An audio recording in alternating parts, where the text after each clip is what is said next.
Okay, so lately I've been thinking, and I really want to go ahead and try to summarize the Pharm ATI, so that way I'll have a better understanding of it and all that. Um, so I'm going to be making like a YouTube playlist out of it as I break it down. So side effects and adverse effects. The difference of that is going to be that side effects can be beneficial or non-beneficial to you. The adverse effects, those are only going to be harmful. Your adverse effects are just side effects, but more harmful and unexpected. Brand names, those can't have like several generic names, but generic names, those can have several brand names. Enteric meds, those can be abbreviated as EC meds. Those are dissolved by the body once they reach the intestines. Extended release meds, those are also called like sustained release meds, extended length meds, sustained action meds. Those all mean the same thing, and they can all be abbreviated as like XL meds, SR meds, XL meds, XR meds, SR meds, SA meds. All those mean the same thing. ODT meds, so that's going to be like oral disintegrating tablets. Those are going to be scored or marked in the middle if they can be split. Oh yeah, and another thing, with the extended release meds, you never want to crush them, because all the point of that is to extend the amount of time it takes for like the effects to happen. So if you crush them, you're going to be essentially making it not work the way it should. The absorption of parenteral meds is immediate and complete, so the onset of action is instant. And the reason for that is you're going to skip the first pass effect. We're going to get more into that in a second. Now, the thing about parenteral meds, so that's going to be like your injection meds. If it's subcutaneous or like intramuscular, the onset of action of that is actually going to be variable. And the reason for that is that the water solubility of the drug, the good or bad circulatory blood flow or tissue perfusion, that can all mess with that. Parenteral meds typically come in a dry or liquid form that needs liquid added, and that would be called like reconstitution. Topical or transdermal meds, those are going to have a long duration of action and slow onset of action.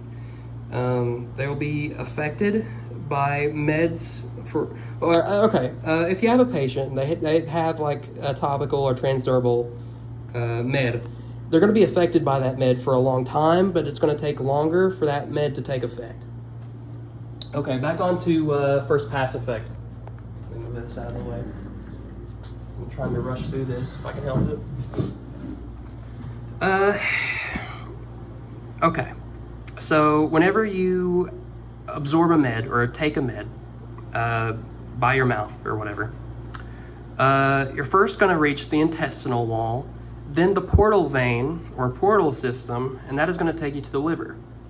Once you reach the liver, you're going to have to pass from the liver into circulation. Now, whenever you pass from the liver to circulation, that's going to be the first pass effect, and it's going to occur right as you pass from the liver to the circulation. And what that is it occurs when like part of the med that you take orally deactivates once it passes through the liver into circulation. The amount of med after the first pass effect is complete, that's going to be called your bioavailability. Distribution, what that's going to be is how the circulation moves the drug to the intended site of action. So absorption and distribution are going to be really similar.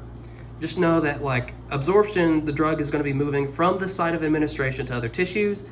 Distribution, on the other hand, it's going to be moving via the circulation. Nebulizer meds, those are going to make it into circulation by the alveoli. So it's going to bypass the first pass effect. The brain receives lower doses of medications compared to like other parts of the body because the blood-brain barrier, anything with like a barrier in it, it's going to make it harder for the med to get to. Bones also don't receive very high doses. So metabolism or drug metabolism, that's going to change a med from like being less potent to more potent, like via like drug metabolism. The liver, that's the most important drug for drug metabolism. Biotransformation, that's going to be like drug changes because of the drug metabolism.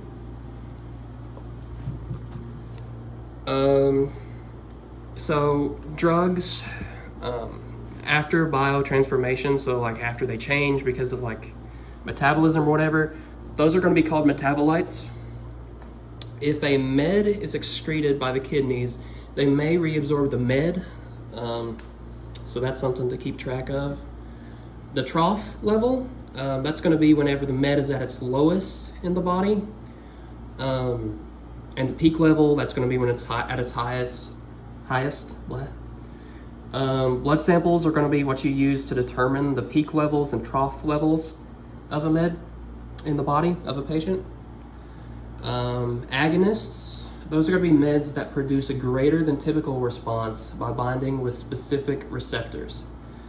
Antagonists are going to be meds that bind with a receptor to block a response or cause a lesser than typical response. And those can be competitive or non-competitive. Competitive, those will compete with agonists for receptors. They're not going to completely block everything, or at least they shouldn't. Non-competitive, those are going to block an agonist's access to receptors. So a high dose of non-competitive, that'll completely block agonists from giving their effect. And a high dose of competitive, that will rarely completely block an agonist's effect. You'll have to bear with me because of my poor writing, but hopefully this helps.